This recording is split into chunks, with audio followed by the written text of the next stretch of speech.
the first place. I always tell atheists, I don't believe in atheism. I don't think atheism is a possibility. Yeah. Because if I cross-examine them long enough, they have multiple gods. They believe in multiple gods.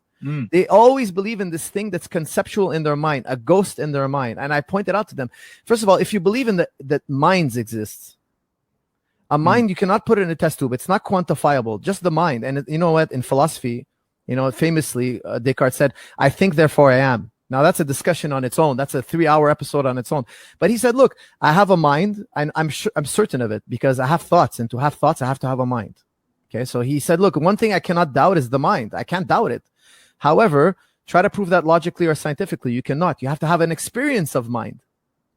So that's very unscientific, because the true question we're supposed to be asking here, Sabur and Muhammad, is science absolute? Does science capture all of the evidence? Like, does it have a totality of evidence?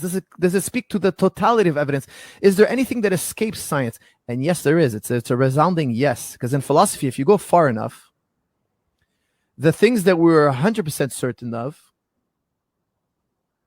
are not known scientifically. And they're not even known logically. This is the beauty of Ghazali. Ghazali said this, he said something so beautiful. He said, look, when you were a little baby, you believed in your senses. If your senses told you something was hot, you believed it. If your senses told you something was large, you believed it. If your senses told you something was sharp, you believed it.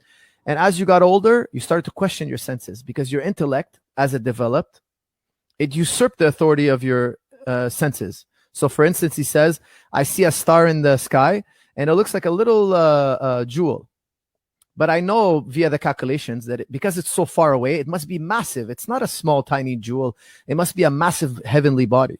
It must be colossal. The intellect usurps the authority of the senses. You no longer take what your eye sees now. Now you say, oh, I see the sun go around the earth. My eyes are being tricked. The intellect tells you that's a trick. Oh, I see the world is flat. It seems in appearance it's flat. No, that's a trick of the eye. The eye doesn't see the totality of evidence. The world is actually round. Ghazali asks, is there something that is going to usurp the intellect?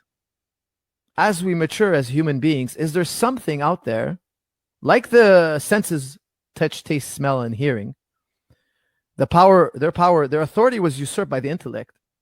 And as when you were a young kid, you didn't know about the intellect. You haven't developed it yet. Is there something that's going to supersede the intellect now? And he says yes, and it's intuition. It's first-hand experience.